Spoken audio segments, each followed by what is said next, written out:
Hare Krishna devotees. நம்ம Bhagavad Gita 18 days course level 1ல இருக்கோம். அதுல நம்ம இன்னைக்கு பார்க்க போறது அத்தியாயம் 8. சரிங்களா? அக்ஷர பிரம்ம யோகம். அதுதான் நம்ம பார்க்க போறது. கிருஷ்ணரை அடைதல். இதுதான் ஒரு ஜீவாத்மாவோட அல்டிமேட் கோல். ஒரு ஆத்மா எங்க கடைசியா போய் நம்ம எப்படி ஆறுகள்லாம் போய் கடல்ல கலக்குதோ அதே மாதிரி ஆத்மா யாரை போய் சென்றடையணும்? பகவானை சென்றடையணும். அதற்கான விஷயம்தான் நம்ம இன்னைக்கு அத்தியாயத்துல பார்க்க போறோம். கிருஷ்ணரை அடைதல், எப்படி நம்ம பகவானை அடைய முடியும் அப்படின்றத நம்ம பார்த்துட்டு இருக்கிறது. பக்தி யோகம் ரொம்பவே இனிமையா இருக்கும். ஏன்னா பக்தி எப்படி பண்றதுன்றது பகவான் ரொம்பவே நமக்கு நல்லபடியா உபதேசங்கள் கொடுத்திருப்பாங்க. அதுக்கப்புறம் பகவானை பத்தி நிறைய விஷயங்கள் இந்த 6 அத்தியாயங்கள்ல நம்ம தெரிஞ்சுப்போம். கர்ம யோகால பாத்தீங்கன்னா கர்மங்கள் எப்படி கடைபிடிக்கணும்ன்றது, ஞான யோகத்துல பாத்தீங்கன்னா இந்த குணங்களை பத்தி தெரிஞ்சுப்போம். ஆனா பக்தி யோகத்துல பகவானை பத்தி நிறைய தெரிஞ்சுப்போம். சரிங்களா? அதனால பகவான் நமக்கு ரொம்பவே பரிட்சயமானவங்களா தெரிவாங்க. இதை இன்னும் நல்ல ஆழ்ந்த தாத்பரியத்தோட நம்ம புரிஞ்சுக்கும் பொழுது சரி, பகவானை அடையிறது அப்படின்றதுன்னா கோலோகம் வைகுண்டம் அடையிறது அப்படின்றத பார்க்கிறோம். சரி, எந்தெந்த நிலைப்பாடுல நம்ம அடையலாம் அப்படின்னு பாத்தீங்கன்னா 5 வகையான முக்தி உண்டு அப்படின்றத நம்ம பார்க்கிறோம். சாஸ்திரத்துல குறிப்பிட்டு இருக்கிறபடி பார்த்தோம்னா 5 வகையான முக்தி. ஒண்ணு சாயுஜ்ய முக்தி அப்படின்றதுதான். அது என்ன அப்படின்னு பாத்தீங்கன்னா உருவம் இல்லாமல் வழிபடுறவங்க அடையக்கூடிய முக்தி. பிரம்ம ஜோதி அப்படின்ற ஒரு இடம் உண்டு ஸ்பிரிச்சுவல் வேர்ல்டுல. ஆன்மீக உலகத்துல பாத்தீங்கன்னா கோலோகம் இருக்கும், வைகுண்டம் இருக்கும், பிரம்ம ஜோதி அப்படின்ற ஒரு இடம் உண்டு. இந்த 3 இடங்கள்ல பிரம்ம ஜோதின்றது ஒளி, பகவானோட ஒளியால பிரகாசமா இருக்கிற ஒரு இடம். அந்த இடத்தை அடையக்கூடியதான் சாயுஜ்ய முக்தி. இது யாரெல்லாம் இந்த இடத்தை அடைவாங்க அப்படின்னு பாத்தீங்கன்னா முனிவர்கள், ரிஷிகள், அதாவது பரமாத்மா ரியலைசேஷன்ல உள்ளவங்க, பிரம்மன் ரியலைசேஷன்ல உள்ளவங்க, இவங்கெல்லாம் இந்த பிரம்ம ஜோதியை அடைவாங்க. எதனால இவங்க பிரம்ம ஜோதி அடைகிறாங்க அப்படின்னு பாத்தீங்கன்னா அவங்க மனதையும் சென்சஸையும் கண்ட்ரோல் பண்றாங்க, பகவான் மேல லைக் செய்யறாங்க இல்லைங்களா? ஆனா அவங்க கிட்ட என்ன கிடையாது? டிவோஷனல் சர்வீஸ் கிடையாது. இப்ப எனக்கு என்னோட குழந்தை மேல அன்பு இருக்கு அப்படின்னா நான் வெறுமனே மனசுல அந்த அன்பை வச்சிருந்தா மட்டும் பத்தாது. மனசுல அன்பு இருக்கு, அது உண்மை, அது சரியான விஷயம். ஆனா அதை நான் வெளிப்படுத்தணும் இல்லைங்களா? குழந்தைக்கு தேவையான எல்லா விஷயங்களையும் நல்லபடியா செய்யறதுன்றதுதான் முழுமையான ஒரு அன்பை வெளிக்காட்டுற விதம். அப்ப அந்த ஒரு நிலைப்பாடு இல்லாததுனால அவங்கள என்ன பண்ணுவாங்க அப்படின்னு பாத்தீங்கன்னா பிரம்ம ஜோதியில ஐக்கியமாவாங்க. அதனால இது பொதுவா பியூர் டிவோட்டிஸ் இந்த ஒரு முக்தியை அவ்வளவா எடுத்துக்க மாட்டாங்க.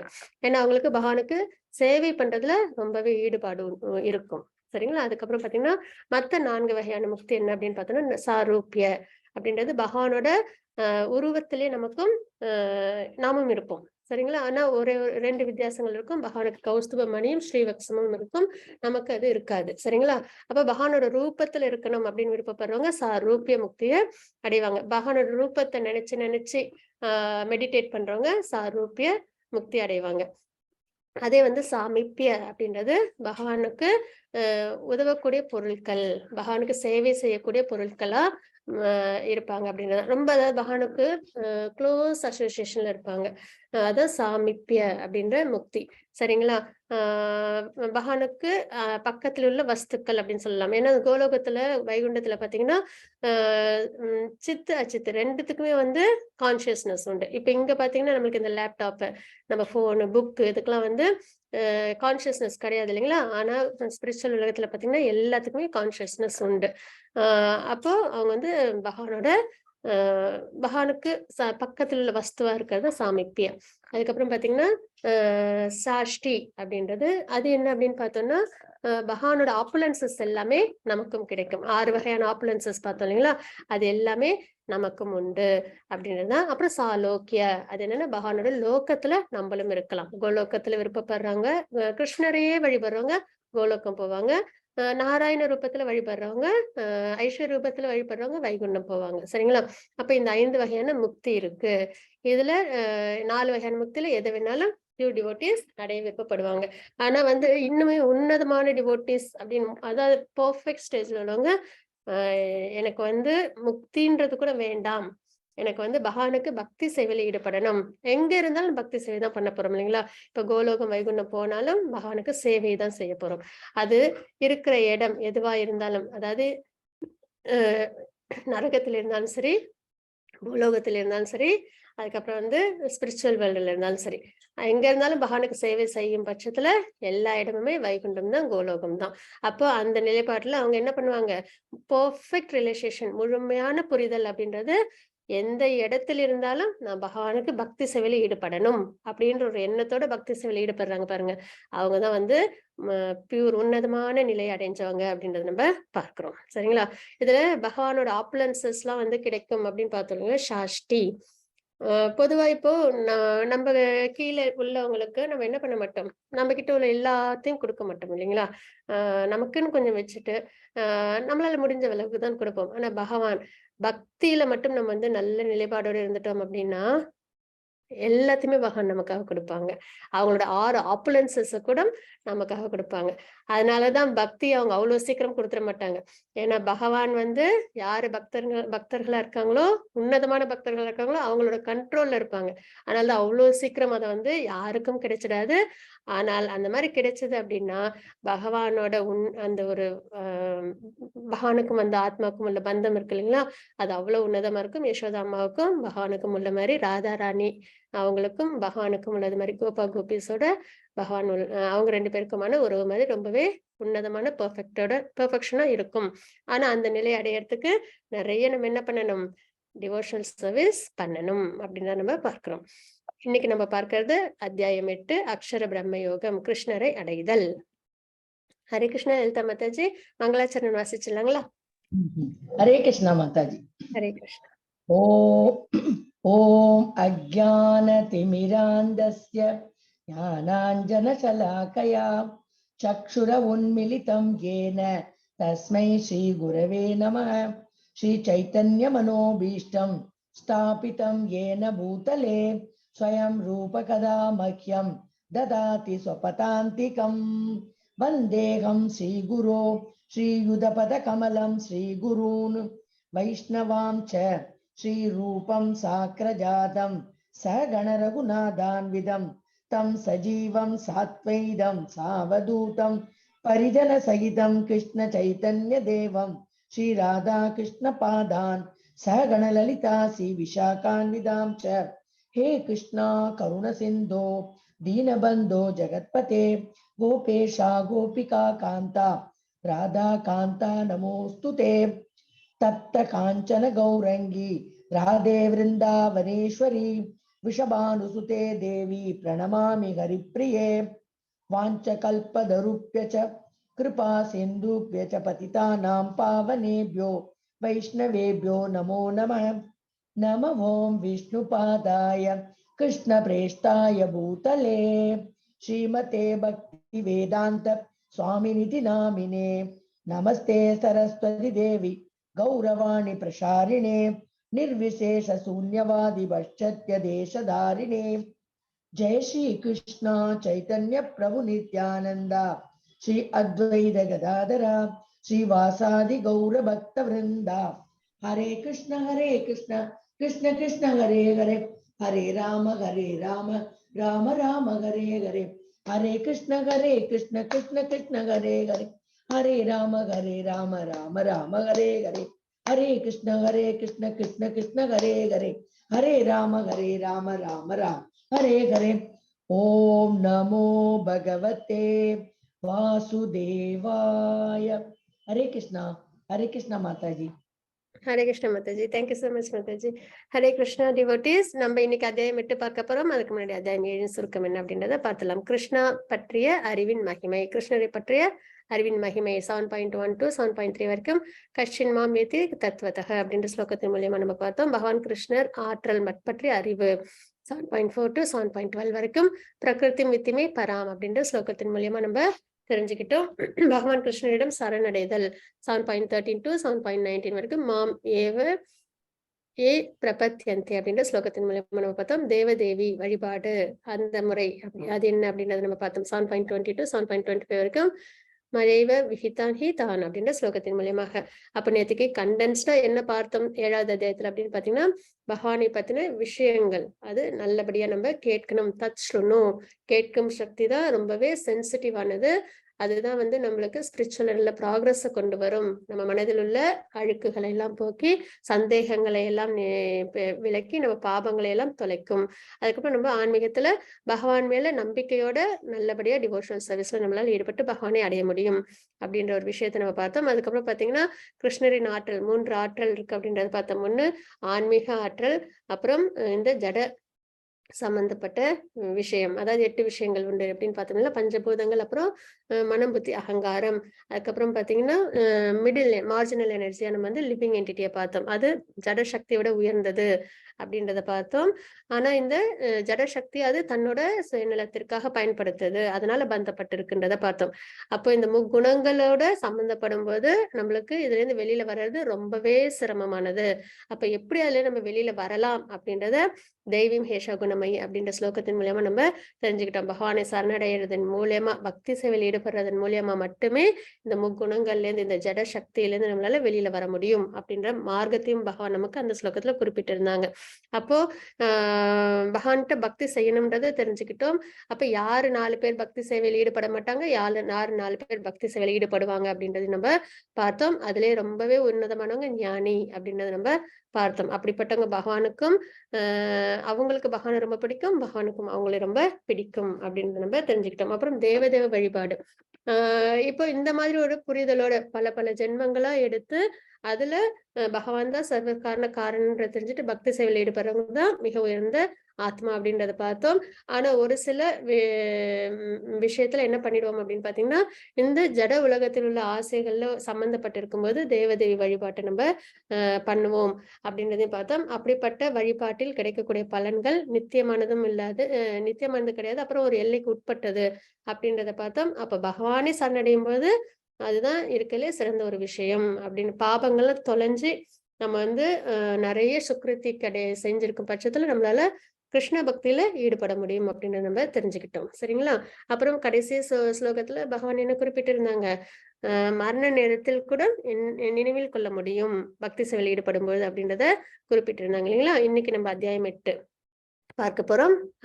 அந்த ஸ்லோகத்தின் அடிப்படையில அர்ஜுனரின் அத்தியாயத்தின் சுருக்கம். அர்ஜுனனின் 8 கேள்விகள். அது வந்து நம்ம 8.1 to 8.4 வரைக்கும் கிம் தத் பிரம்மம் அப்படின்ற ஸ்லோகத்தின் மூலமா பார்ப்போம்.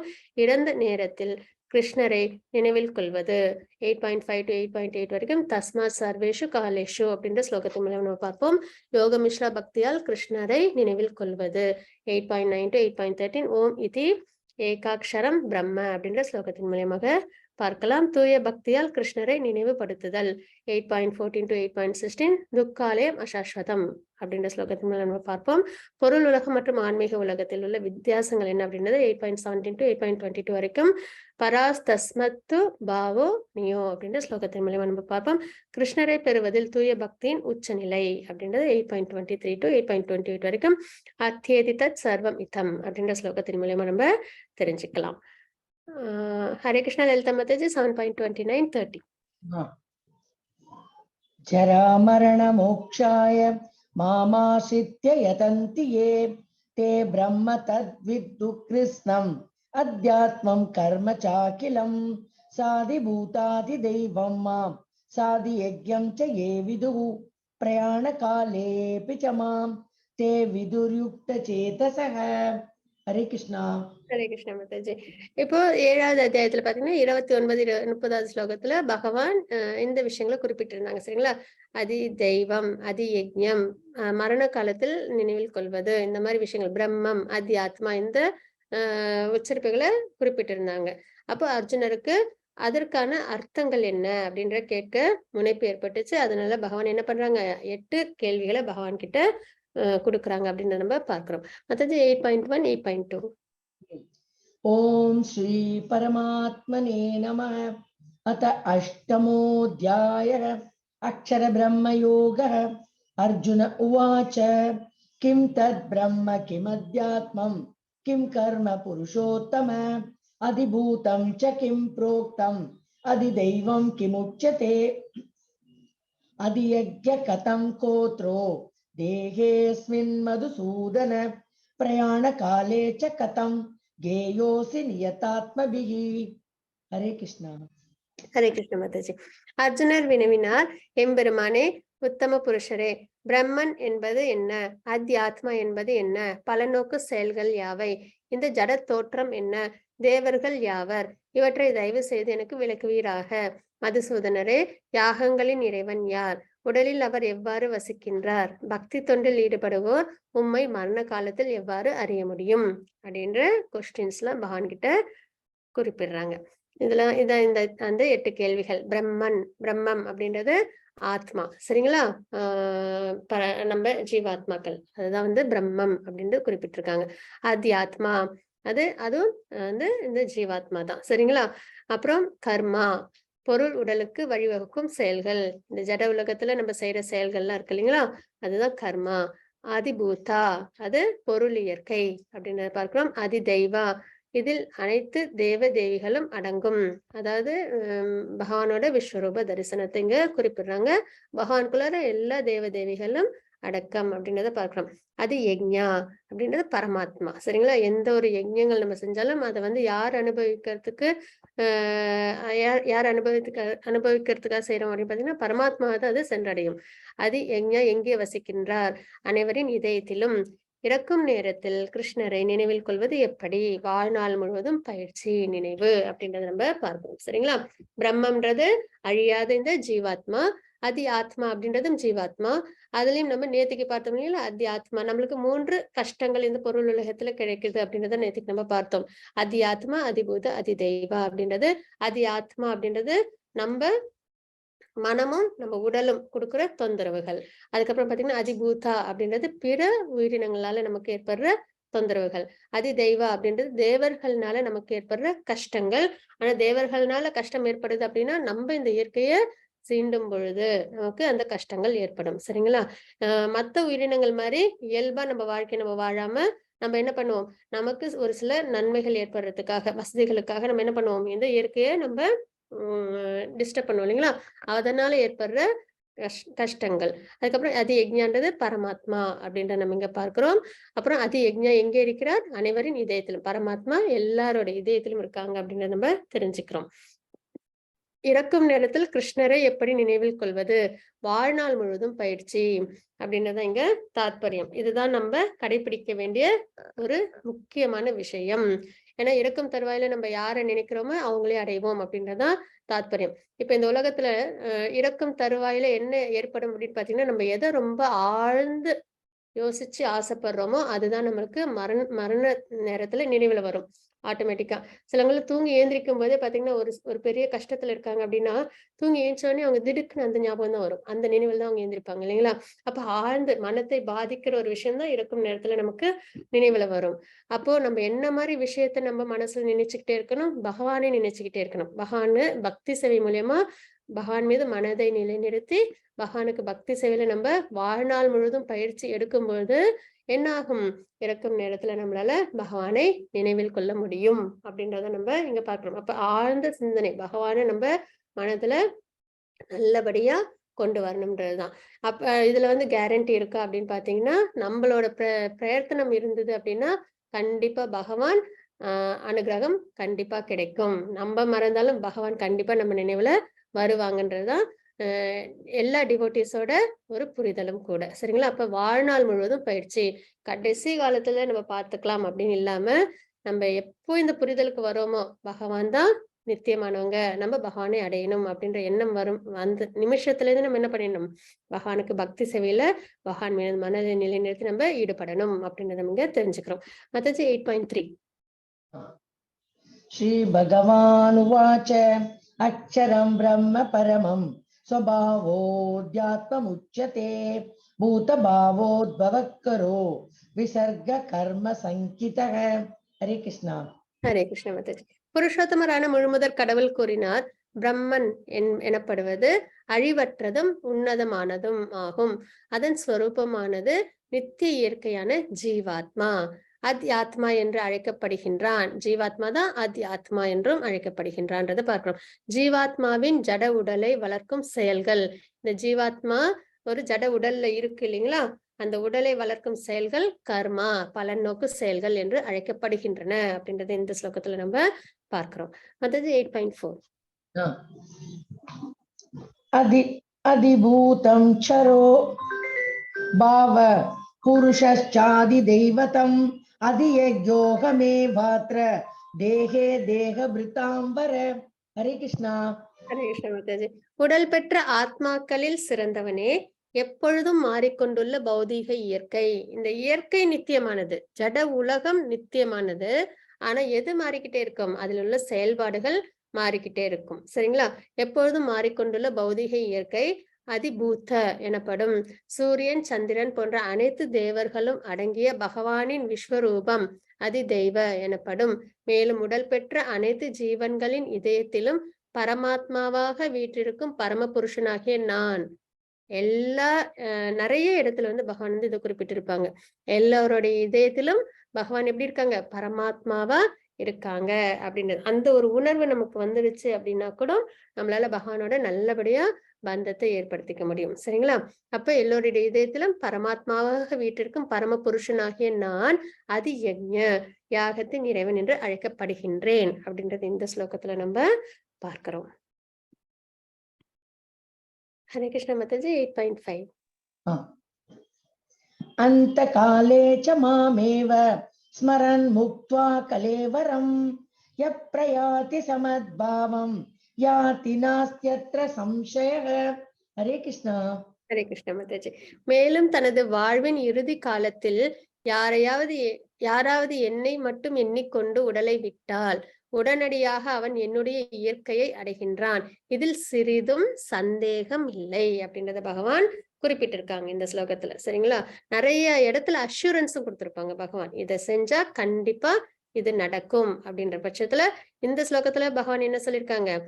யாராவது என்னை மட்டும் எண்ணிக்கொண்டு உடலை விட்டால் உடனடியாக அவன் என்னுடைய இயற்கையை அடைகின்றான், பகவானை அடைகின்றோம் அப்படின்றது இங்க பகவான் குறிப்பிட்டிருக்காங்க. இதில் சிறிதும் சந்தேகம் இல்லை. அதுக்கு பீஷ்ம பிதாமகர் அவங்க என்ன பண்ணாங்க? அம்பு படுக்கையில வீற்றிருந்தாங்க இல்லைங்களா? அப்போ என்ன ஆகுது? அந்த காலம் நெருங்குது. அப்போ பகவான் கிருஷ்ணர் அங்க இருக்காங்க. அதுக்கப்புறம் பாத்தீங்கன்னா நிறைய ரிஷிகள், தேவர்கள், பாண்டவர்கள், கௌரவர்கள் எல்லாரும் இருப்பாங்க. அப்போ அவங்க என்ன பண்றாங்க? பகவானையே நினைச்சு பகவானை பார்த்த மாதிரி அவங்க என்ன பண்ணுவாங்க? தன்னோட உடலை அவங்க விடுவாங்க. சரிங்களா? அப்ப அவங்க பகவானை அடையிறாங்க. இந்த மாதிரி ஒரு மரணம்ன்றதுதான் இருக்கிறதுலே சிறந்த மரணம் அப்படின்றத பார்க்கிறோம். மாதாஜி, பாகவதம் 7.2.37. அஹானி அஹானி பூதானி கச்சந்தி கயமாலயம் சேஷாஸ்தாவரம் இச்சந்தி கிம் ஆச்சரியம் அதப்பரம். ஹரே கிருஷ்ணா. ஹரே கிருஷ்ண மாதாஜி. இந்த ஸ்லோகம் யக்ஷபர்ஷனம் அப்படின்ற ஒரு பாகத்துல உண்டு. இது பாகவதத்துல 7.2.57 ஸ்லோகம். சரிங்களா? ஒவ்வொரு கணத்திலும் நூறாயிரக்கணக்கான ஆயிரக்கணக்கான உயிரினங்கள் மரணத்தை சந்திக்கின்றன.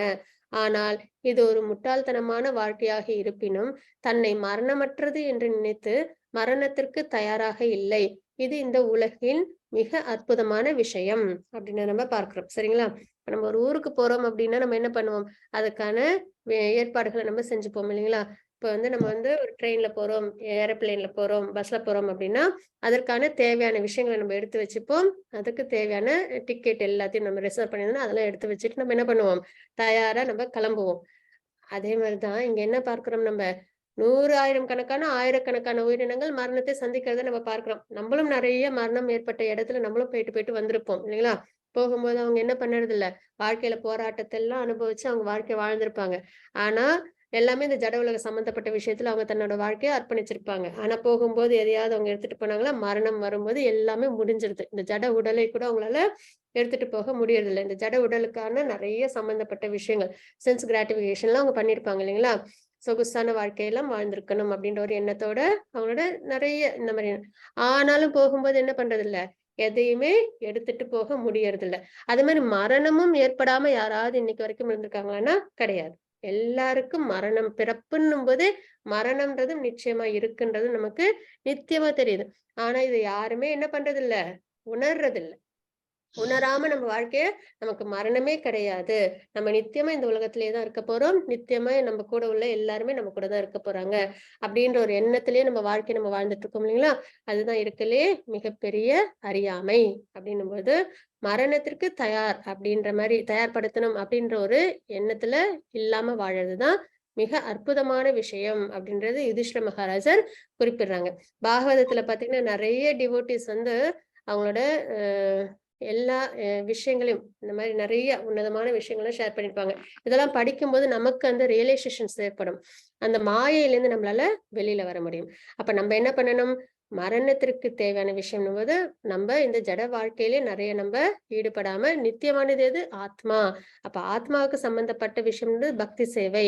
பகவான் பரமாத்மாவா எப்பயுமே யாரு நம்ம கூட இருந்தாலும் இல்லைன்னாலும் பகவான் இருக்காங்க. அப்ப அப்படிப்பட்ட பகவானை நம்ம உணர்ந்து பகவானுக்கு பக்தி சேவையில ஈடுபடணும் அப்படின்றத நம்ம பிரதானமா வச்சுக்கணும். இந்த உலகத்துல இருக்கும் பட்சத்துல நமக்குன்னு கொடுத்த பிரிஸ்கிரைப் டியூட்டியை நம்ம என்ன பண்ணணும்? சிறந்த முறையில நம்ம செய்யணும். ஏன்னா எந்த இடத்துலயும் பகவான் ஒண்ணு என்ன சொல்லிடல, எல்லாத்தையும் விட்டுட்டு காட்டுல போய் தவம் பண்ணி என்னை வந்து சரணம் அடையணும் அப்படின்றத சொல்லவே இல்லை. உனக்கு விதிக்கப்பட்ட கடமையை சரிவர செய்து பக்தி சேவையில் ஈடுபட்டு என்னை அடைவாயாக அப்படின்றதான் பகவத்கீதையில பகவான் நிறைய இடத்துல நமக்கு குறிப்பிட்டிருக்காங்க. அப்ப அந்த ஒரு தாத்பரியத்தை நம்ம வாழ்க்கையில ஃபாலோ பண்ணி நம்ம என்ன பண்ணணும்? வெறும் இந்த ஜட உடல் சார்ந்த விஷயங்களை நம்மள ஈடுபடுத்திக்காம ஆத்மா சம்பந்தப்பட்ட விஷயத்துல நம்மள ஈடுபடுத்திக்கணும். அதுதான் டிரான்ஸ்ஃபர்மேஷன். பகவத்கீதை படிக்கிறதுனால நமக்கு ஏற்படுற மாற்றம்ன்றது இதுதான். சரிங்களா? ஹரே கிருஷ்ணா. மாதாஜி 8.6. யம் யம் வாபி ஸ்மரன் பாவம் त्यजत्यन्ते कलेवरं तं तमेवैति कौन्तेय सदा तद्भाव भावितः. ஹரே கிருஷ்ணா. ஹரே கிருஷ்ண மாதாஜி. ஒருவன் தனது உடலை விடும்போது எந்த நிலையை எண்ணுகின்றானோ ஐயமின்றி அந்த நிலையை அவன் அடைகின்றான் அப்படின்றத நம்ம இங்க பார்க்கிறோம். சரிங்களா? இதற்கான எக்ஸாம்பிள்ஸும் பாகவதத்துல உண்டு, ஸ்டோரிஸ் உண்டு. சரிங்களா? என்ன என்ன ஸ்லோகம் இதுல என்ன அர்த்தம் இருக்கு? ஒருவன் தனது உடலை விடும்பொழுது எந்த நிலையை எண்ணுகின்றானோ, நம்ம ஆழ் மனதுல எது நல்லா பதிஞ்சிருக்கோ அந்த நினைவு தான் வரும். பகவான் பதிஞ்சிருந்தாங்கன்னா பகவானே நம்ம நினைவுல வருவாங்க. சரிங்களா? அப்போ எந்த நிலையை எண்ணுகின்றானோ ஐயமின்றி அந்த நிலையை அவன் அடைகின்றான் அப்படின்றத நம்ம பார்க்கிறோம். அதற்கு 2 எக்ஸாம்பிள் நம்ம பார்ப்போம். சரிங்களா? 2 கதைகள் உண்டு. ஒண்ணு வந்து பாகவதத்துல ஜடபரதர் கதை. அது வந்து 5வது கேண்டோல 9வது அத்தியாயத்துல இருக்கு. அதுல என்ன அப்படின்னு பாத்தீங்கன்னா, பரத் மகாராஜ் அவங்க வந்து ரொம்பவே சிறந்த ஒரு அரசர். அந்த காலத்துல பாத்தீங்கன்னா 4 முறைகள் உண்டு. பிரம்மச்சரியம், கிரகஸ்தம், வானப்பிரஸ்தம், சந்நியாசி இப்படின்ற ஒரு 4 முறைகள்ல அவங்க வாழ்க்கைய அவங்க வாழணும். இதுதான் தாத்பரியம். சரிங்களா? அப்போ என்ன பண்ணுவாங்க? எல்லாருமே வந்து பிரம்மச்சரியம் அப்படின்ற ஒரு நிலைப்பாட்டுல இருக்கும்போது நிறைய ஞானங்கள் எல்லாம் வளர்த்துப்பாங்க. அதுக்கப்புறம் பாத்தீங்கன்னா குருகுலத்துல போய் ஞானத்துல வளர்த்துப்பாங்க. அதுக்கப்புறம் கிரகஸ்த வாழ்க்கையில ஈடுபடுவாங்க. அதுக்கப்புறம் பாத்தீங்கன்னா வானப்பிரஸ்த வாழ்க்கையில ஈடுபடுவாங்க. கொஞ்சம் ஃபேமிலியை விட்டு விலகி இருக்கிறது. தன்னோட குழந்தைகள்லாம் சரிவர அவங்களோட கடமைகளை செஞ்சு வாழ்க்கை திறன்பட வாழ்றாங்களான்றதையும் கவனிச்சு கொஞ்சம் விலகி இருப்பாங்க ஃபேமிலியை விட்டு. இவங்களுக்கும் அந்த தனிமை தேவைப்படும். ஏன்னா பகவானை அடையணும், மரணத்திற்கு தேவையான ப்ரிப்பரேஷன் செய்யணும் இல்லைங்களா? பகவானை அடையணும்ன்றதுதான் நம்மளோட அல்டிமேட் கோல். அப்போ அந்த ஒரு விஷயத்துக்கு தன்னை ப்ரிப்பேர் பண்ணிப்பாங்க. அதுக்கப்புறம் பாத்தீங்கன்னா சந்நியாசம் அப்படின்ற ஒரு நிலைப்பாடு வரும்போது முழுமையா இந்த பற்றுதல்கள்ல இருந்து விலகி, ஜட உலகத்தில் உள்ள பற்றுதல்கள்ல இருந்து விலகி அவங்க என்ன பண்ணுவாங்க? சந்நியாச முறையான வாழ்க்கை அவங்க வாழ்வாங்கன்றதுதான் தாத்பரியம். இதான் எல்லாரும் ஃபாலோ பண்ற ஒரு விஷயம் முன்னாடி உள்ள காலத்துல. அப்படி இருக்கும்போது பரத் மகாராஜ் அவங்களும் வந்து சிறந்த அரசர், நல்ல முறையில தர்ம வழியில எந்த ஒரு குறைபாடும் இல்லாம அவங்க வாழ்க்கை அவங்க வாழ்ந்துட்டு இருக்காங்க. நம்ம பார்க்கறது எல்லாமே மகாராஜர்களோட சரித்திரம் தான். சரிங்களா? அப்போ பிரிஸ்கிரைப் டியூட்டி செஞ்சுட்டு பக்தியில எப்படி ஈடுபடுறாங்கன்றத நம்ம பார்க்கிறோம். அந்தந்த இடத்துல எந்தெந்த இடத்துல விலகணுமோ அந்தந்த இடத்துல விலகி நமக்கான நல்லதை நம்ம செஞ்சுக்கணும் அப்படின்றதுதான் நம்ம தெரிஞ்சுக்கிறது. அப்ப என்ன பண்றாங்க அப்படின்னு பாத்தீங்கன்னா, அவங்க வந்து நல்லபடியா ஆட்சி எல்லாம் பண்றாங்க. அதுக்கப்புறம் பாத்தீங்கன்னா ஒரு காலகட்டம் வருது. அவங்களோட பிள்ளைகளுக்கு அவங்க என்ன பண்றாங்க? ராஜ்யத்தை ஒப்படைக்கிறாங்க. ஒப்படைச்சிட்டு அவங்க என்ன பண்றாங்க? அவங்க காட்டுக்கு தவம் பண்ணி பகவானை அடையறதுக்கான ஏதுவான விஷயங்களை செய்யறதுக்காக வந்துடுறாங்க. சரிங்களா? அப்படி அவங்க எல்லா விஷயமும் திறன்பட அவங்க செஞ்சிடறாங்க. வந்து காட்டுலயும் வந்து பகவானுக்கு பக்தி செயல நல்லபடியா ஈடுபட்டுட்டு இருக்காங்க. அப்போ என்ன ஆகுது? ஒரு நாள் பாத்தீங்கன்னா ஒரு பிரெக்னன்ட் மான் வருது. சரிங்களா? அது என்ன பண்ணுது அப்படின்னு பாத்தீங்கன்னா, தண்ணி குடிக்கிறதுக்காக அந்த பரத் மகாராஜ் குடில் பக்கத்துல உள்ள ஆத்துல தண்ணி குடிக்கிறதுக்காக வந்திருக்கு. அப்ப பின்னாடி இருந்து ஒரு சிங்கம் கர்ஜிக்கிற குரல் கேக்குது.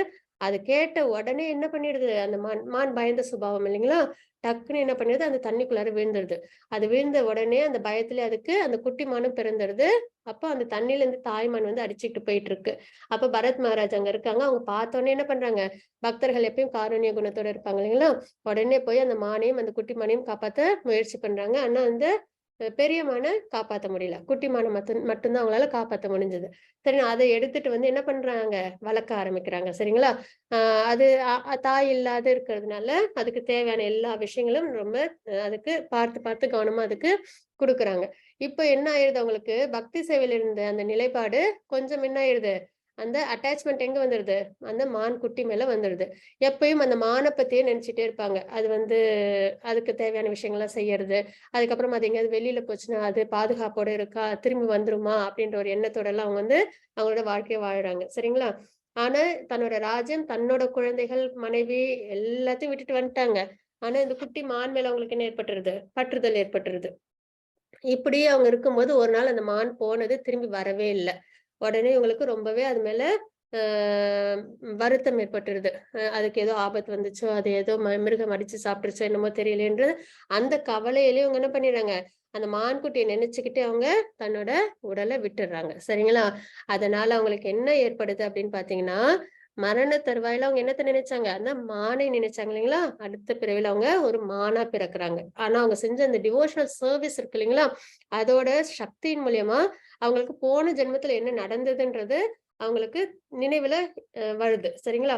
உடனே என்ன பண்றாங்க, சரி மானை நினைச்சு நம்ப ம உயிரை விட்டதுனால நம்ம மானாவே பிறந்துட்டோம் அப்படின்ற ஒரு எண்ணத்துல அவங்க என்ன பண்றாங்க, அந்த மான் பிறவியும் அவங்க சிறந்த முறையில அவங்க வாழ்றாங்க. அது முடிஞ்சதுக்கு அப்புறம் மறுபடியும் இன்னொரு மனித பிறவி கிடைக்குது. அதுதான் ஜடபரதர் அப்படின்ற ஒரு பிறவி. சரிங்களா? அப்ப அவங்க என்ன பண்றாங்க, அந்த அட்டாச்மெண்ட் மூலியமா தானே அவங்களால அவங்க பகவானை அடைய முடியல.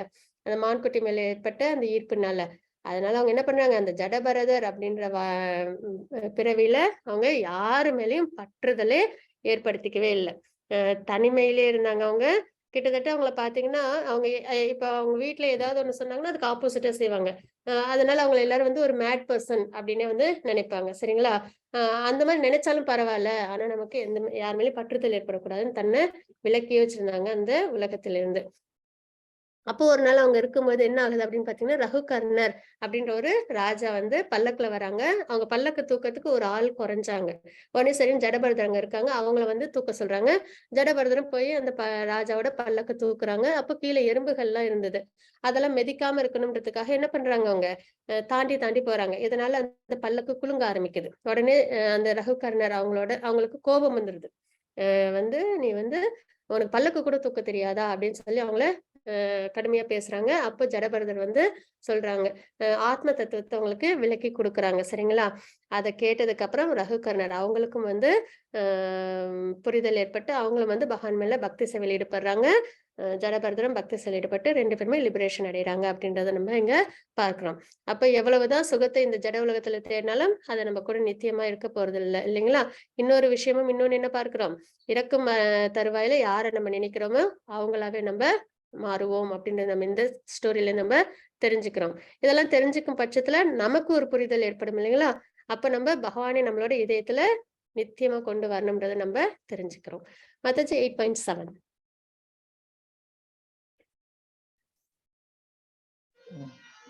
8.7 எஸ் மாதாஜி.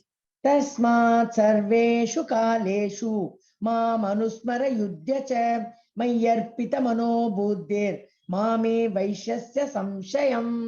हरे कृष्णा. ஹரே கிருஷ்ண மாதாஜி.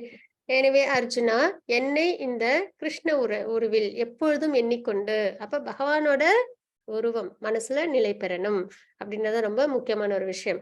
அதே சமயம் உனக்கு விதிக்கப்பட்ட கடமையான போரிடுதலையும் செய்வாயாக. அப்ப பகவானை மனசுல நினைச்சுக்கிட்டு நம்மளோட பிரிஸ்கிரைப் டியூட்டியும் நம்ம செய்யணும். உன்னுடைய செயல்களை எனக்கு அர்ப்பணித்து நம்ம எந்த ஒரு செயல் செஞ்சாலும் அதை நம்ம யாருக்கு செயல்களோட பலனை கொடுக்கணும், பகவானுக்கு கொடுக்கணும். சரிங்களா? அந்த ஃப்ரூட்டிவ் ரிசல்ட்ஸ் நம்ம ஆசைப்படுறோம். ஒரு தானம் பண்றோம், ஒரு தவம் பண்றோம், இல்ல ஏதோ நம்ம செயல்களை செய்யறோம் அப்படின்னா அந்த செயல்கள்ல உள்ள ஆசைகளை நம்ம எடுத்துக்க கூடாது. எடுத்தோம்னா பற்றுதல் ஏற்படும். அதனாலதான் உன்னுடைய செயல்களை எனக்கு அர்ப்பணித்து உன்னுடைய மனத்தையும் புத்தியையும் என்னில் நிலை நிறுத்துவதன் மூலம் நீ என்னையே அடைவாய் என்பதில் ஐயமில்லை. பயிற்சி அப்படின்னு நம்ம பார்த்தோம் இல்லைங்களா? பகவான் மேல நம்ம பயிற்சி எடுத்துக்கும் போது நமக்கு பகவானை நம்மளால மரண நேரத்தில் நினைவில் கொள்ள முடியும், பகவானை அடைய முடியும்ன்றதை பார்த்தோம் இல்லைங்களா? அதற்கான வழிமுறை தான் இது. சரிங்களா? என்னை இந்த கிருஷ்ண உருவில் எப்பொழுதும் எண்ணிக்கொண்டு அதே சமயம் உனக்கு விதிக்கப்பட்ட கடமையான போரிடுதலையும் செய்வாயாக. உன்னுடைய செயல்களை எனக்கு அர்ப்பணித்து உன்னுடைய மனத்தையும் புத்தியையும் என்னில் நிலைநிறுத்துவதன் மூலம் நீ என்னையே அடைவாய் என்பதில் ஐயமில்லை. இதுதான் இந்த பயிற்சிக்கான வழிமுறை. மதஜி 8.8.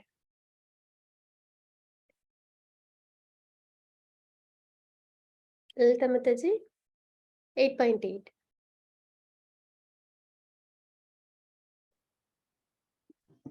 ஐயோ சாரி. அபியாச யோக யுக்தேன சேதசா நான்ய காமினா பரமம் புருஷம் திவ்யம் யாதி பார்த்தனு சிந்தயன். ஹரே கிருஷ்ணா. ஹரே கிருஷ்ணா மாதாஜி. ஓகே மாதாஜி, சமயத்துல நடக்குங்க அந்த மாதிரி. பரமபுருஷ பகவானாக என்னை தியானித்து எப்பொழுதும் தனது மனத்தை நினைப்பதில் ஈடுபடுத்தி இவ்வழியிலிருந்து சற்றும் பிறழாது பயிற்சி செய்பவன் பார்த்தனே நிச்சயமாக என்னை அடைகின்றான் அப்படின்றது இந்த ஸ்லோகத்துல நம்ம தெரிஞ்சுக்கிறோம். அதுக்கப்புறம் பாத்தீங்கன்னா இன்னொரு ஸ்டோரியும் உண்டு. இது வந்து பாத்தீங்கன்னா பாகவதத்துல 6வது கேண்டோல 1வது அத்தியாயத்துல இருக்கு. இது யாரு அப்படின்னு பாத்தீங்கன்னா அஜாமிலா. சரிங்களா? இவங்க என்ன அப்படின்னு பாத்தீங்கன்னா இவங்க ஒரு நல்ல ஒரு சிறந்த பிராமணர். கலியுகத்துல ஒரு சிறந்த பிராமணர் யாரு அப்படின்னு இவங்களோட வாழ்நாள்ல நம்ம பார்த்தோம் அப்படின்னா அஜாமிலாவை தான் அவங்க குறிப்பிடுவாங்க. அந்த அளவுக்கு தன்னோட பிராமணிக்கல் விஷயத்துல அவங்க ரொம்பவே திறன்பட இருந்தாங்க. சரிங்களா? அப்படின்ற பட்சத்துல அவங்க என்ன பண்ணாங்க, அவங்களுக்கு கல்யாணமாகி குழந்தைகள் உண்டு. அவங்க தாய் தந்தைகள் எல்லாருமே அவங்க ஒன்னாதான் இருந்தாங்க. அப்போ அவங்க தந்தைக்கு இந்த பூஜைகள் செய்யறதுக்கு ஏதுவா இருக்கணும்ன்றதுக்காக இந்த சுள்ளிகள்லாம் எடுத்துட்டு வரதுக்காக காட்டுக்கு போறாங்க. சரிங்களா? யாகம்லாம் வளர்க்கணும்னா அந்த விறகு கட்டைகள் எல்லாம் தேவைப்படும் இல்லைங்களா? அதை எடுக்கிறதுக்காக போறாங்க. அப்படி போகும்போது ஒரு நாள் என்ன ஆகுது அப்படின்னு பாத்தீங்கன்னா ஒரு தப்பான செயல்ல ஈடுபடுறவங்கள அவங்க பார்க்க நேரிடுது. சரிங்களா? அதை பார்த்த உடனே இவங்களுக்கு மனசுல என்ன ஏற்படுத்துறதுன்னா ஒரு சஞ்சலம் ஏற்படுது. அதற்கப்புறமும் அவங்க என்ன பண்றாங்க, அந்த சுள்ளிகள்லாம் எடுத்துக்கிட்டு அவங்க வீட்டுக்கு போறாங்க. ஆனா அந்த நினைவு, அந்த பார்த்த அந்த விஷயம் அவங்க மனசுல நல்லா பதிஞ்சிட்டதுனால அவங்க அந்த நினைவுல இருந்து வெளியில வர முடியாம அவங்க என்ன பண்றாங்க, அதையே திரும்ப திரும்ப நினைச்சிட்டு இருக்காங்க. அப்ப கொஞ்ச நாள்ல அவங்களுக்கு என்ன ஏற்படுது அப்படின்னு பாத்தீங்கன்னா அந்த பெண்மணி மேல ஒரு ஆழ்ந்த ஒரு விருப்பம் ஏற்பட்டுடுது. உடனே அந்த பெண்மணி கிட்ட அவங்க போறாங்க. போயிட்டு தன்னோட விருப்பத்தை அவங்க குறிப்பிடுறாங்க. அவங்க வந்து ஒரு ப்ராஸ்டிடியூட். சரிங்களா? அவங்க என்ன சொல்றாங்க அப்படின்னு பாத்தீங்கன்னா எனக்கு வந்து நிறைய காசு பணம்லாம் தேவை, ஒரு பிராமணனால என்னை வந்து சந்தோஷப்படுத்த முடியாது, அதனால நான் வந்து உங்களை திருமணம் செஞ்சுக்க மாட்டேன் அப்படின்றத அவங்க சொல்றாங்க. ஆனா அஜாமில்லா என்ன சொல்றாங்க, உனக்கு என்ன தேவைனாலும் நான் அதை வந்து நிறைவேற்றி கொடுக்குறேன், ஆனா நீ என்னை மட்டும் கல்யாணம் பண்ணிக்கணும் அப்படின்னு சொல்லி அவங்க வந்து ரொம்பவே கட்டாயப்படுத்துறாங்க. சரின்னு சொல்லிட்டு அந்த பெண்மணியும் என்ன பண்றாங்கன்னா இவங்கள மேரேஜ் பண்ணிக்கிறாங்க. சரிங்களா? இப்படி அவங்க 2 பேரும் வாழ்க்கை வாழ்றாங்க. அந்த பெண்மணிக்கு நிறைய ஆசைகள் உண்டு இல்லைங்களா? அதனால அவங்க என்ன பண்றாங்க, நிறைய விஷயங்களை அஜாமிலா கிட்ட கேக்குறாங்க. அஜாமிலாவும் என்ன பண்ணாங்க, அவங்களோட அந்த பிராமண அந்த விஷயங்களை செஞ்சு அவங்களுக்கு கிடைக்கிற வருவாயில அவங்கள சந்தோஷப்படுத்த முடியல. அவங்க என்ன பண்ணாங்க அப்படின்னு பாத்தீங்கன்னா நிறைய வந்து இந்த தவறான செயல்கள்லாம் ஈடுபடுறாங்க. அந்த காட்டு வழியா போறவங்க கிட்ட இருந்து கொள்ளையடிக்கிறது, திருடுறது, இந்த மாதிரி விஷயங்கள்லாம் அவங்க தன்னோட வாழ்க்கையில செய்ய ஆரம்பிச்சிடுறாங்க. அவங்க 2 பேருக்கும் ஒரு 10 பிள்ளைகள் கிட்ட பிறந்துடுறாங்க. 10வது பிள்ளைக்கு நாராயணா அப்படின்னு வந்து நாமத்தை அவங்க வைக்கிறாங்க. அவங்க அந்த பிள்ளை மேல இவங்களுக்கு ரொம்பவே அதீத பாசமும் உண்டு அஜாமிலாவுக்கு. சரிங்களா? இப்படி அவங்க வாழ்க்கைய வாழ்றாங்க. அதற்கப்புறம் என்ன ஆகுது அப்படின்னு பாத்தீங்கன்னா ஒரு நாள் அவங்களுக்கு மரணம் ஏற்படுது. அப்ப என்ன ஆகுது அப்படின்னு பாத்தீங்கன்னா இவங்க என்ன பண்றாங்கன்னா நாராயணா நாராயணா தன்னோட பிள்ளைய கூப்பிடுறாங்க ஆசையா. சரி, ஏன்னா அந்த பிள்ளை மேல இவங்களுக்கு ரொம்பவே பாசம் அதிகம் இல்லைங்களா? இறக்கும் தருணத்துல அவங்க நாராயணா நாராயணன் அந்த பிள்ளைய கூப்பிடுறாங்க. அந்நேரம் பார்த்து யார் வராங்கன்னு பாத்தீங்கன்னா விஷ்ணு தூதர்கள் வந்துடுறாங்க, யம தூதர்களும் வந்துடுறாங்க. யம தூதர்கள் வந்து என்ன சொல்றாங்க அப்படின்னு பாத்தீங்கன்னா இவர் வந்து நிறைய பாவம் பண்ணிட்டாரு, அதுவும் ஒரு பிராமணனா இருந்து நிறைய தவறுகள் செஞ்சுட்டாங்க, அதனால இவங்களை நாங்க வந்து கண்டிப்பா யமலோகம் தான் கூட்டிட்டு போவோம் அப்படின்னு வந்து சொல்றாங்க. ஆனா விஷ்ணு தூதர்கள் என்ன சொல்றாங்கன்னா இறக்கும் தருவாயில இவங்க வந்து பகவானோட நாமத்தை உச்சரிச்சாங்க, அதனால இவங்களை நாங்க வந்து பகவான் லோகத்துக்கு தான் கூட்டு போவோம் அப்படின்னு வந்து சொல்றாங்க. இப்படி 2 பேருக்கும் வந்து ஆர்குமெண்ட் நடந்துட்டு இருக்கு. இது அஜாமிலா பார்த்துக்கிட்டே இருக்கிறாங்க. சரிங்களா? கூட நம்மளும் பார்த்துக்கிட்டே இருக்கோம். ஏன்னா நமக்கு இப்படிலாம் ஒரு வாய்ப்பு ஏற்படுமான்னு தெரியாது இல்லைங்களா, முக்கியமா எனக்கு. அப்ப இதை பார்த்துக்கிட்டே இருக்காங்க. அப்போ உடனே என்ன தெரிய வருது, இவங்களுக்கு புரிதல் ஏற்படுது. தெரியாம நாராயணான்ற நாமத்தை உச்சரிச்சதுக்கே விஷ்ணு தூதர்கள் வந்திருக்காங்களே, அப்ப நம்ம வாழ்நாள் முழுக்க நம்ம பகவானோட நாமத்தை உச்சரிச்சோம்னா நமக்கு எவ்வளவு ஒரு சிறந்த ஒரு விஷயமா இருந்திருக்கும் அப்படின்றது அவங்களுக்கு அந்நிலையில புரிய வருது. அப்போ நினைச்சு என்ன பண்ண முடியும் இல்லைங்களா? அப்ப இந்த மாதிரி 2 பேருக்கும் ஆர்குமெண்ட் வருது. அதுக்கப்புறம் வந்து யம தூதர்கள் போய் யம தர்மராஜா கிட்ட சொல்றாங்க. இந்த மாதிரி வந்து விஷ்ணு தூதர்கள் வந்து அஜாமிலாவை நம்ம கிட்ட குடுக்க மாட்டேன்றாங்க. அவங்க நிறைய பாபம் செஞ்சிருக்காங்க. அவங்களுக்கு நிறைய தண்டனைகள்லாம் உண்டு அப்படின்றத சொல்றாங்க. அப்ப யம தர்மராஜா சொல்றாங்க, யாரு ஒருத்தவங்க நாக்கு பகவானோட நாமத்தை உச்சரிச்சதோ, சரிங்களா? யார் ஒருத்தவங்களோட மனத்துல பகவான் இருக்காங்களோ அவங்க கிட்ட என்னைக்குமே போகவே கூடாது அப்படின்றத யம தூதர்கள் கிட்ட அவங்க குறிப்பிடுறாங்க. உடனே சரி யம தூதர்களும் அஜாமிலா விட்டுட்டு போயிடுறாங்க. விஷ்ணு தூதர்கள் வந்து என்ன பண்றாங்க அப்படின்னு பாத்தீங்கன்னா, அஜாமிலாவுக்கு இன்னொரு சான்ஸ் கொடுக்குறாங்க. சரிங்களா? நீங்க இன்னொரு தடவை வாழ்க்கையை வாழ்ந்து பகவானை அடையணும் அப்படின்றத சொல்லிட்டு அவங்களும் போயிடுறாங்க. அதெல்லாம் பார்த்தோன்னே அவங்களுக்கு ஏற்படுது பாருங்க அந்த புரிதல். அதுக்கப்புறம் கிடைச்ச அந்த ஒரு விஷயத்துல வாழ்க்கையில அவங்க என்ன பண்றாங்க அப்படின்னு பாத்தீங்கன்னா, ஹரித்வார்ல போயிட்டு பகவானோட நாமத்தை ஆழ்ந்து அவங்க உச்சரிச்சு அதுக்கப்புறம் அவங்க லிபரேட் ஆகுறாங்க அப்படின்றத நம்ம அஜாமிலா ஸ்டோரியில நம்ம தெரிஞ்சுக்கிறோம். சரிங்களா? அப்ப பகவானோட நாமத்துக்குள்ள ஏற்றம் என்ன, அதுவும் தெரியாம தன்னோட மகனை தான் அவங்க வந்து கூப்பிட்டாங்க இல்லைங்களா? ஆனா அதற்கே வந்து விஷ்ணு தூதர்கள் வந்திருக்காங்க. அப்ப நம்ம பகவானோட நாமத்தை ஹரிநாமத்தை உச்சரிக்கும் போது அது எவ்வளவு உன்னதமான ஒரு விஷயம் அப்படின்னு நம்மளால புரிஞ்சுக்க முடியுது. சரிங்களா?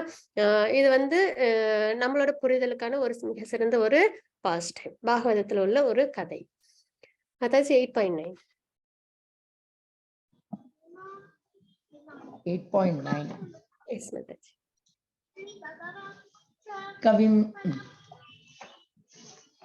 कविं पुराणामनुशासितारम् अणोरणीया समुनरद्येयः सर्वस्य दातारमचिन्त्य रूपम् आदित्यवर्णं तमसः परस्तात्. हरे कृष्णा. ஹரே கிருஷ்ண மாதாஜி. இப்ப நம்மளுக்கும் ஒரு புரிதல் வருது இல்லைங்களா? பகவான் நம்மளுக்கு வழிமுறையும் கொடுத்திருக்காங்க. என்னில் மனதை நிலைநிறுத்தி புத்தியும் நிலைநிறுத்தி உனது கர்ம அதாவது பிரிஸ்கிரைப் டியூட்டியை வந்து நீ பண்ணணும் அப்படின்னு நமக்கும் கொடுத்திருக்காங்கல்ல. அதுல முக்கியமான பிரிஸ்கிரைப் டியூட்டி என்னன்னா, நம்மளுடைய பிள்ளைகளுக்கும் நம்ம வந்து இந்த பக்தி மார்க்கத்தை கண்டிப்பா கொடுக்கணும். எந்த பிள்ளைகள் பக்தி மார்க்கத்துல சிறந்து இருக்காங்களோ அவங்களால இந்த ஜட வாழ்க்கையிலும் சிறந்து அவங்களால வாழ முடியும். அர்ஜுனர் மாதிரி, துரு மகாராஜ் மாதிரி, பிரகலாத் மகாராஜ் மாதிரி, சரிங்களா? அவங்கள பக்தி மார்க்கத்துல இருந்ததுனாலதான் எவ்வளவு கஷ்டங்கள் வந்தாலும் தோய்ந்து போகாம அவங்க என்ன பண்றாங்க, சிறந்த முறையில அவங்க வாழ்க்கையில அவங்களோட கடமைகளை செய்ய முடியுது இல்லைங்களா? அப்ப அவசியம் நம்ம நம்மளோட அடுத்த தலைமுறைகளுக்கு கொண்டு போய் சேர்க்கணும் அப்படின்றது ஒரு முக்கியமான ஒரு விஷயம். அதுவும் நம்மளோட பிரிஸ்கிரைப் டியூட்டில ஒரு அங்கம்.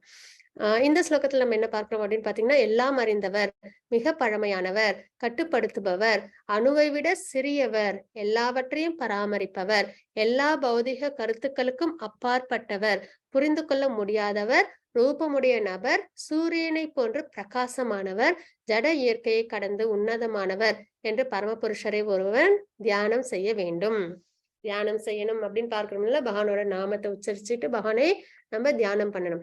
அப்ப என்ன மாதிரி நம்ம சிந்தனைகள் வரணும். ஏன்னா வெறுமனே நம்மளுக்கு ஒரு ஐடியாவும் இல்லைன்னா எப்படி பகவானை பத்தி நம்ம தியானம் பண்றதுன்னு தெரியாம இருப்போம் இல்லைங்களா?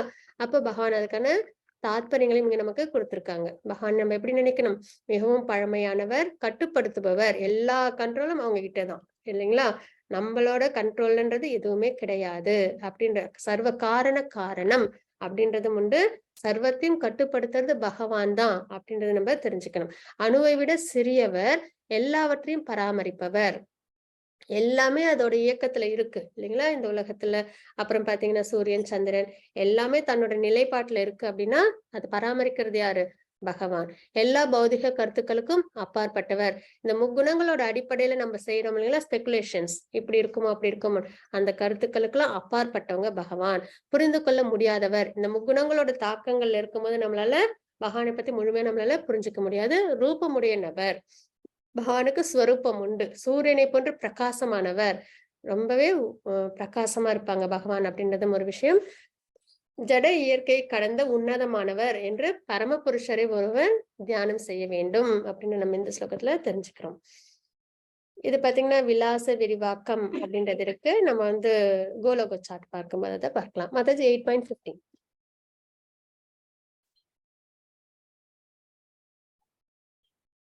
मामुपेत्य पुनर्जन्म दुःखालयम शाश्वतम् नाप्नुवन्ति महात्मान संसिद्धिं परमां गताः.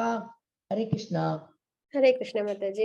பக்தியில் யோகிகளான மகாத்மாக்கள் என்னை அடைந்த பிறகு முற்றிலும் துன்பம் நிறைந்த இந்த தற்காலிகமான உலகத்திற்கு திரும்பி வருவதே இல்லை, ஏனெனில் அவர்கள் மிக உயர்ந்த பக்குவத்தை அடைந்து விட்டனர் அப்படின்னு நம்ம இந்த ஸ்லோகத்துல பார்க்கிறோம். சரிங்களா? மகாத்மாக்கள் நம்ம இதுவும் நேத்தி அத்தியாயத்திலும் பார்த்தோம் இல்லைங்களா? பகுனாம் சர்வநாம் அந்தே அப்படின்ற இந்த ஸ்லோகத்தின் மூலியமா, அதாவது நிறைய ஜென்மங்கள் எடுத்திருப்போம், பிறப்பு இறப்ப கடந்து வந்திருப்போம். அப்புறம் சர்வகாரண காரணம் பகவான் தான்றது தெரிஞ்சுக்கிட்டு பகவான் கிட்ட சரணம் அடைகிறவங்க மிக உன்னதமான ஆத்மா அப்படின்றத பார்க்கிறோம்னா மகாத்மாக்கள். அப்ப பக்தி யோகிகளான மகாத்மாக்கள் என்னை அடைந்த பிறகு, அப்படிப்பட்ட மகாத்மாக்கள் பகவானை அடைந்த பிறகு முற்றிலும் துன்பம் நிறைந்த இந்த தற்காலிகமான ஜட உலகிற்கு திரும்பி வருவதே இல்லை. முற்றிலும் துன்பம் 7 வகையான துன்பங்கள் நிறைந்தது, தற்காலிகமானது. சரிங்களா? நிரந்தரமானது கிடையாது. அப்போ இந்த ஜட உலகத்திற்கு திரும்பி வருவதில்லை. நித்திய சூரிகளை ஒரு தடவை பகவானை அடைஞ்சிட்டோம் அப்படின்னா திருப்பி நம்ம இந்த ஜட உலகத்திற்கு வரமாட்டோம். ஏனெனில் அவர்கள் மிக உயர்ந்த பக்குவத்தை அடைந்து விட்டனர். பகவான் தான் சர்வ காரணம் தெரிஞ்சு பகவானுக்கு பக்தி சேவையில் ஈடுபடுறதுதான் மிக உயர்ந்த பக்குவம் அப்படின்றத தெரிஞ்சுக்கிறோம். மாதாஜி 8.60. ब्रह्म भुवना लोका पुनरावर्तिनोऽर्जुन मामुपेत्य तु कौन्तेय पुनर्जन्म न विद्यते. हरे कृष्णा. ஹரே கிருஷ்ண மாதாஜி.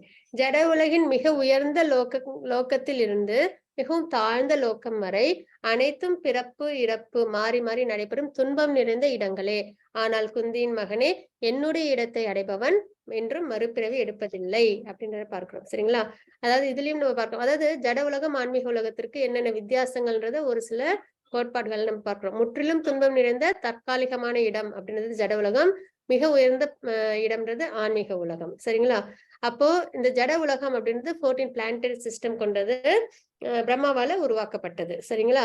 அதுல பாத்தீங்கன்னா மிக உயர்ந்த லோகம்ன்றது பிரம்மலோகம், மிக தாழ்ந்த லோகம்ன்றது பாதாள லோகம், நரகலோகம். சரிங்களா? அப்போ இதுல பாத்தீங்கன்னா எல்லா இடத்துலயும் என்ன இருக்குமா? பிறப்பு இறப்புன்ற சுழற்சி கண்டிப்பா உண்டு அப்படின்றத நம்ம இங்க பார்க்கிறோம். துன்பம் நிறைந்த இடம், எப்படி துன்பம் நிறைந்த இடம்?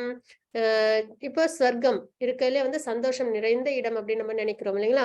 ஆனா அங்கேயும் இந்திரனுக்கு பதவி மேல எப்பயுமே ஒரு பயம் இருக்கும் இல்லைங்களா? எப்ப அசுரர்கள் தன்னோட பதவியை எடுத்துப்பாங்களோ, இல்லைன்னா யாராவது ஒரு அஸ்வமேத யாகம் பண்ணிட்டு நம்மளோட பதவியை எடுத்துப்பாங்களோ அப்படின்ற ஒரு பயத்தோடையதான் அவங்க இருப்பாங்க இல்லைங்களா? அப்ப அசுரர்களுக்கும் தேவர்களுக்கும் சண்டையெல்லாம் நடக்கும்போது கலவரம் நிறைந்த ஸ்வர்க்கமா தான் அதை நம்ம பார்க்கிறோம். அதே மாதிரி பூலோகம், அங்கேயும் கலவரம் நிறைந்த இடம் அப்படின்னு நம்மளுக்கு தெரியும். இங்கேயும் பிறப்பு இறப்புன்ற சுழற்சி உண்டு. அதே மாதிரி நரகலோகம், அதுலயும் கேட்க வேண்டாம், மிகவும் கொடுமையானது. ஏன்னா அங்க தவறு செய்தவர்களுக்கெல்லாம் என்ன ஏற்படும்? தண்டனை ஏற்படும் அப்படின்றத நம்ம இங்க பார்க்கிறோம் இல்லைங்களா? அப்போ இந்த ஜட உலகம் அப்படின்றது மிக உயர்ந்த லோகத்திலிருந்து மிகவும் தாழ்ந்த லோகம் வரை அனைத்தும் பிறப்பு இறப்பு மாறி மாறி நடைபெறும் துன்பம் நிறைந்த இடங்களே. பிரம்மாவுக்கும் ஆயுட்காலம் உண்டு அப்படின்றத நம்ம தெரிஞ்சுக்கிட்டோம் இல்லைங்களா? அப்ப என்னுடைய இடத்தை அடைபவன், பகவானோட திருநாட்டை அடைகிறவங்க மறுபிறவி அப்படின்ற ஒரு விஷயம் அவங்களுக்கு என்றைக்குமே கிடையாதுன்றது நம்ம பார்க்கிறோம். அது 8.17-19. सहस्रयुग पर्यन्तम् अहर्यत् ब्रह्मणो विदुः रात्रिं युग सहस्रान्तां तेहो रात्रिविदो जनाः भूतग्रामस एवायं भूत्वा भूत्वा प्रलीयते. अच्छा 18 उंडा? उंडु माताजी. अव्यक्तात् व्यक्तय सर्वा प्रभवन्त्यहरागमे रात्र्यागमे प्रलीयन्ते तत्रैव व्यक्तसंख्यके भूतग्रामस एवायं भूत्वा भूत्वा प्रलीयते रात्र्यागमे वशः पार्थ प्रभवत्यहरागमे. हरे कृष्णा. हरे कृष्णा माताजी. மனித கணக்கின்படி 1000 யுகங்களை கொண்ட காலம் பிரம்மாவின் ஒரு பகலாகும். அவரது இரவின் காலமும் அது போன்று நீண்டதே. இதையும் நம்ம 4வது அத்தியாயத்தின் அப்பயே நம்ம பார்த்தோம் இல்லைங்களா? மனித கணக்கின்படி இந்த 4 யுகங்கள், திவ்ய யுகங்கள் இருக்கு இல்லைங்களா? அது 1000 முறை சுழற்சி எடுக்கும்போது பிரம்மாவோட ஒரு பகல், அதே மாதிரி 1000 முறை சுழற்சி எடுக்கும்போது பிரம்மாவோட இரவு அப்படின்றது பார்த்தோம். அப்ப பிரம்மாவோட ஒரு முழுமையான நாள்ன்றது 2000 முறை இந்த திவ்ய யுகம் வந்து சுழற்சி எடுக்கிறது அப்படின்றத பார்த்தோம். அப்புறம் பிரம்மாவின் பகல் தோன்றும் போது எல்லா ஜீவாத்மாக்களும் அவ்வியக்த நிலையிலிருந்து தோன்றுகின்றன. பின்னர் இரவு வந்தவுடன் அவர்கள் மீண்டும் அவ்வியக்தத்துடன் இணைந்து விடுகின்றனர் அப்படின்றத பார்க்கிறோம். சரிங்களா? நம்மளாம் வந்து காலையில ஏஞ்ச உடனே செயல்புரிய ஆரம்பிக்கிறோம். திரும்பி இரவு வரும்போது நம்ம உறக்கத்துல சென்றுடுறோம் இல்லைங்களா? அதே மாதிரி பிரம்மாவோட பகல் அப்படின்ற பட்சத்துல என்ன ஆகும்? இந்த உலகம் வந்து இயங்க ஆரம்பிக்கும். பிரம்மாவோட இரவு வரும்போது அவ்வியக்தத்துல போயிடும் அப்படின்றதுதான் தாத்பரியம். எந்த செயல்பாடும் இருக்காது. அதுலயும் இந்த பூலோகம், பூர்லோகம், சொர்க்கலோகம் இது மூணும் வந்து தண்ணீர்ல வந்து மூழ்கி இருக்கும். மகர லோகத்துல உள்ளவங்களும் தபலோகத்துக்கு போற அளவுக்கு தண்ணீர்ல வந்து இந்த 3 உலகங்களும் மூழ்கி இருக்கும். சரிங்களா? அப்ப எல்லா ஆக்டிவிட்டிஸும் வந்து ஸ்டாப் ஆகியிருக்கும். மறுபடியும் பிரம்மாவோட பகல் ஆரம்பிக்கும் பொழுது மறுபடியும் இந்த உலகம்லாம் இயங்க ஆரம்பிக்கும் அப்படின்றத பார்க்கிறோம். பிரம்மாவின் பகல் தோன்றும் போது எல்லா ஜீவாத்மாக்களும் அவ்வியக்த நிலையிலிருந்து தோன்றுகின்றனர். பின்னர் இரவு வந்தவுடன் மீண்டும் அவ்வியக்தத்துடன் இணைந்து விடுகின்றனர் அப்படின்றத பார்க்கிறோம். மீண்டும் மீண்டும் பிரம்மாவின் பகல் வரும்பொழுது இந்த ஜீவாத்மாக்கள் தோன்றுகின்றனர். பிரம்மாவின் இரவு வரும்போது இவர்கள் அனாதரவாக அழிகின்றனர் அப்படின்றத பார்க்கிறோம். பிரம்மாவோட பகல் அப்ப நம்ம எல்லாரும் ஆக்டிவா இருப்போம், நிறைய செயல்களில் ஈடுபடுவோம், கர்மங்களை எல்லாம் நம்ம சேகரிச்சுப்போம். பக்தி பண்ணோம்னா பகவானை அடைவோம். சரிங்களா? ஹரே கிருஷ்ணா. மாதாஜி 8.20.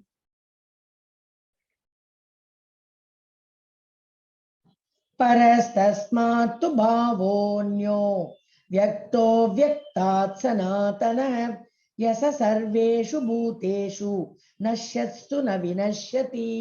हरे कृष्णा. ஹரே கிருஷ்ண மாதாஜி.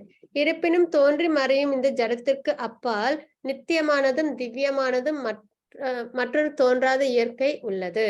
அது பரம் பிரம்ம என்றும் அழியாதது. சரிங்களா? பகவானுடைய உலகம். இவ்வுலகில் உள்ள அனைத்தும் அழியும் பொழுதும் அப்பகுதி அழிவதில்லை அப்படின்ற நம்ம இங்க தெரிஞ்சுக்கிறோம். சரிங்களா? அப்போ ஜட உலகம் அப்படின்றது அழியக்கூடியது. ஆனா பகவானோட இடம் திவ்யமானது, அழியாதது அப்படின்னு நம்ம இங்க தெரிஞ்சுக்கிறோம். இந்த அவ்வியக்தம் அப்புறம் மறுபடியும் வந்து எல்லாரும் வந்து செயல்ல ஈடுபடுறது அந்த விஷயம்லாம் வந்து கோலோகத்துல வைகுண்டத்துல கிடையாது. எப்பயுமே ஆக்டிவா இருப்போம், எப்பயுமே பிரகாசமா இருக்கும், பகவானோட அரவணைப்புல இருப்போம், பகவானுக்கு பக்தி சேவையில ஈடுபட்டு இருப்போம். அதுதான் அங்க உள்ள நிலைப்பாடு. கால அளவுகள் கிடையாது. மாதாஜி 8.24-25. अग्निर्ज्योतिरः शुक्ल षण्मासा उत्तरायणम् तत्र प्रयाता गच्छन्ति ब्रह्म ब्रह्मविदो जनाः धूमो रात्रिस्तथा कृष्ण षण्मासा दक्षिणायनम् तत्र चान्द्रमसं ज्योतिर्योगी प्राप्य निवर्तते. हरे कृष्णा. ஹரே கிருஷ்ண மாதாஜி. பரபிரம்மனை அறிந்தவர்கள் அக்னி தேவனின் ஆதிக்கத்தில் ஒளியில் பகலின் நல்ல நேரத்தில் வளர்ப்பிறை உள்ள 2 வாரங்களில் சூரியன் வடக்கு நோக்கி செல்லும் 6 மாதங்களில் இவ்வுலகை விட்டு சென்று அந்த பிரம்மனை அடைகின்றனர் அப்படின்றத பார்க்கிறோம். சரிங்களா? யோகிகள்லாம் என்ன பண்ணுவாங்கன்னா தான் நினைச்ச நேரத்துல தான் அவங்க வந்து அவங்க உடலை வந்து தியாகம் பண்ண முடியும். அந்த அளவுக்கு அவங்கள வந்து யோக பலம் உண்டு. பாத்தீங்கன்னா பீஷ்மர் அவங்களும் என்ன பண்ணாங்க, அந்த வளர்ப்பிறையில உத்தராயண காலத்து வரைக்கும் அவங்க பொறுத்திருந்து அவங்க தன்னோட உடலை விட்டாங்க அப்படின்னு பார்க்கிறோம் இல்லையா? அந்த மாதிரி நிலைப்பாடுல இருக்கும்போது இந்த விஷயங்கள்லாம் அடங்கி உள்ள போது உடலை விடுறவங்க எங்க போவாங்க? பரமனை அடைகின்றனர்ன்றதை நம்ம பார்க்கிறோம். அதே வந்து ஆத்ம சக்தி இல்லாமல் இருக்கும் பட்சத்துல என்ன ஆவாங்க? சில சமயம் இந்த ஒரு நிலைப்பாட்டில் உள்ள விஷயத்துல தன்னோட உயிரை விடுறவங்க எங்க போவாங்க அப்படின்றத நம்ம பார்ப்போம். புகையிலும் இரவிலும் தேய்பிரையிலும் சூரியன் தெற்கு நோக்கி செல்லும் 6 மாதங்களிலும் இவ்வுலகை விட்டு செல்லும் யோகிகள் சந்திரலோகத்தை அடைந்து மீண்டும் திரும்பி வருகின்றனர் அப்படின்னு நம்ம இங்க பார்க்கிறோம். அவங்க மறுபடியும் இங்க பிறவி எடுப்பாங்க, மறுபடியும் அவங்க பிறப்பிறப்புன்ற சுழற்சியில தன்னை ஈடுபடுத்திப்பாங்கன்றதை நம்ம பார்க்கிறோம். மாதாஜி 8.20. वेदेषु यज्ञेषु तपस्सु चैव दानेषु यत् पुण्यफलं प्रदिष्टम् अत्येदि तत्सर्वमिदं विदित्वा योगी परं स्थानमुपैति चात्यम्. ॐ तत्सदिति श्रीमद्भगवद्गीतासु उपनिषत्सु ब्रह्मविद्यायां योगशास्त्रे श्रीकृष्णार्जुन संवादे अक्षर ब्रह्मयोगो नाम अष्टमोऽध्याय. सर्वं कृष्णार्पणमस्तु. हरे कृष्णा. हरे कृष्णा माताजी. Hare Krishna Mataji. Thank you so much. Hare Krishna. 8.28 ஸ்லோகத்துல பகவான் என்ன குறிப்பிட்டிருக்காங்கன்றதை பார்க்கலாம். பக்தி தொண்டின் பாதையை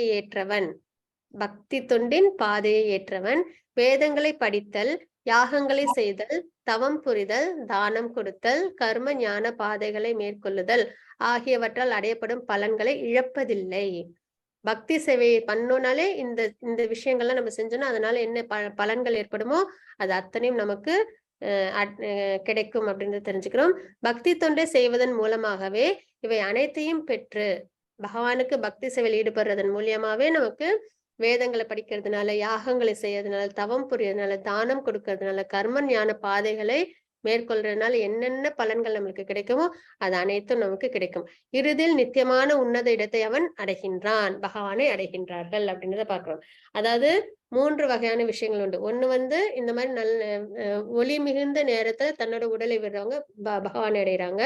அதே இரவு சூழ்ந்த நிலையில இருட்டு நிறைந்த நேரத்தில் உடலை விடுறவங்க சந்திரலோகம் வரைக்கும் போயிட்டு திரும்பி வருவாங்க, பிறவி எடுப்பாங்கன்றத பார்க்கிறோம்.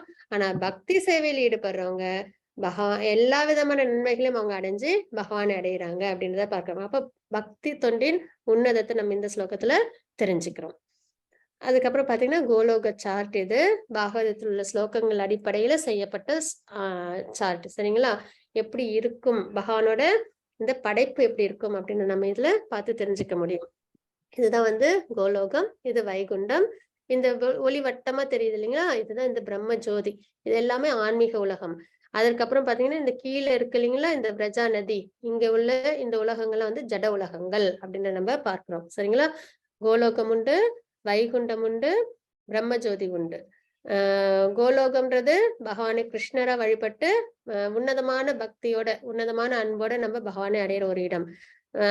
வைகுண்டம் அப்படின்றது பகவானுக்கு பக்தி சேவையில் ஈடுபட்டு ஐஸ்வர்ய ரூபத்துல பகவானுக்கிட்ட ஒரு மரியாதை நிமித்தமான ஒரு பக்தி இருக்கும், அன்பும் இருக்கும், அதே சமயத்துல ஒரு மரியாதை நிமித்தமான ஒரு பக்தியும் இருக்கும். சரிங்களா?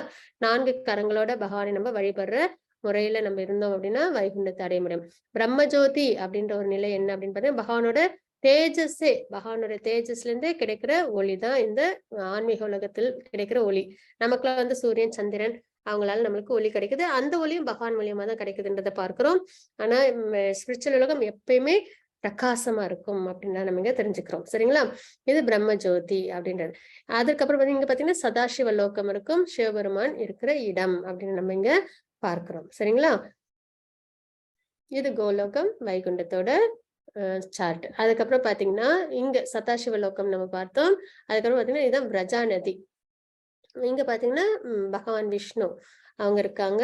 அதுக்கப்புறம் பாத்தீங்கன்னா மகாலட்சுமி, சிவபெருமான், பார்வதி அம்மா எல்லாம் இருக்காங்க. அதுக்கப்புறம் பாத்தீங்கன்னா பகவானோட விஷ்ணு அதாவது திருமேனியில இருந்து பாத்தீங்கன்னா நிறைய உலகங்கள் வெளியில வரும். அவங்க மூச்சை வெளியில விடும்போது அவங்களோட திருமேனியில இருந்து ஸ்போர்ட்ஸ் எல்லாம் இருக்கும் இல்லைங்களா, அது வழியா நிறைய மில்லியன்ஸ் ஆஃப் யூனிவர்ஸ் வெளில வரும். அதே மாதிரி அவங்க திரும்பி மூச்சு உள்ளார இழுக்கும் போது எல்லா உலகங்களும் அவங்களோட திருமேனியில ஐக்கியமாயிடும். அதனாலதான் நம்ம பார்க்கிறது பகவானோட திருமேனிலேருந்து நம்ம உருவாகி இருக்கோம். அது ரெண்டுமே சித்து அச்சித்து ரெண்டுமே, அதனாலதான் ரெண்டுத்துக்குமே ஏற்றம் உண்டு. அதே மாதிரி பகவானோட திருமேனிலே நம்ம எல்லாரும் ஐக்கியமாகிறோம் அப்படின்னு நம்ம பார்க்கிறோம். அப்ப நம்மளோட அல்டிமேட் டெஸ்டினேஷனே பகவான் தான் அப்படின்னு நம்ம தெரிஞ்சுக்கிறோம். சரிங்களா?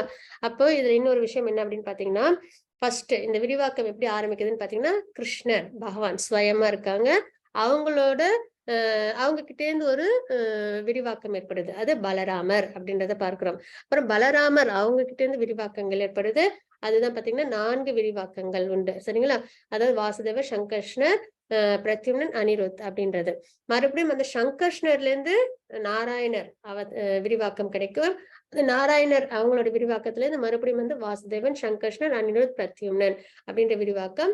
அப்புறம் மறுபடியும் அந்த சங்கர்ஷ்ணர்ல இருந்து என்ன விரிவாக்கம்னு பாத்தீங்கன்னா இந்த 3 விஷ்ணுக்கள், மகாவிஷ்ணுவோட விரிவாக்கம். இவங்க பாத்தீங்கன்னா கார்ணோதய கஷாய விஷ்ணு, இவங்க பிரஜா நதியில இருப்பாங்க. இந்த ஜட உலகத்தை எல்லாம் இவங்க கிரியேட் பண்ணுவாங்க. சரிங்களா? அதற்கப்புறம் பாத்தீங்கன்னா கர்ப்போதக கஷாய விஷ்ணு, அவங்க ஒரு யூனிவர்ஸ்குள்ளாரையும் அவங்க இருப்பாங்க. அவங்களோட திருநாபிலேருந்து வர அந்த இது லோட்டஸ் ஸ்டெம், அதுதான் பிரம்மா ஃபர்ஸ்ட் பகவான் உருவாக்குவாங்க. அதுக்கப்புறம் பிரம்மா இந்த 14 உலகங்களையும் படைப்பாங்க அப்படின்றத நம்ம பார்க்கிறோம். சரிங்களா? அதுக்கப்புறம் இன்னொரு விஷயமும் நம்ம பார்ப்போம்னா ஷீரோதய கஷாய விஷ்ணு, பகவான் எல்லாரோட இதயத்திலும் பரமாத்மாவா இருக்காங்க அப்படின்ற நம்ம பார்க்கிறோம். சரிங்களா? இதுதான் விரிவாக்கம். இந்த உலகம் எப்படி விரிவாக்கம் ஆகுது ஆன்மீக உலகம், இந்த ஜட உலகம்லாம் அப்படின்னு நம்ம தெரிஞ்சுக்கிறோம். சரிங்களா? இதுல இன்னொரு விஷயம் என்ன அப்படின்னு பாத்தீங்கன்னா, இந்த பிரஜா நதி இருக்கு இல்லைங்களா? இந்த 7 லேயர்ஸ் இத வந்து நம்ம கடந்து போகணும். கடந்து போகிறது அப்படின்றது என்ன அப்படின்னு பாத்தீங்கன்னா, இந்த ஜட உடல், அதுக்கப்புறம் இந்த ஸ்தூல சரீரம், இது 2த்தையும் நம்ம நீக்கும் பட்சத்துல வெறும் ஆத்மா மட்டும் நிலைப்பாடோட இருக்கும். அப்போ நம்ம என்ன பண்ணுவோம், இந்த பிரஜா நதியில ஒரு பாத் உண்டு. அங்க வந்து குளித்த பிறகு நமக்கு திவ்யமான ஸ்வரூபம் கிடைக்கும். அதற்கப்புறம் நம்ம பகவானோட லோகத்தை அடைவோம். அப்ப நித்திய சூரிகளா நம்ம பகவானோட இணைஞ்சிருப்போம் அப்படின்றதுதான் தாத்பரியம். இதுதான் நம்மளோட அல்டிமேட் டெஸ்டினேஷன். இதுதான் பாதையும் கூட.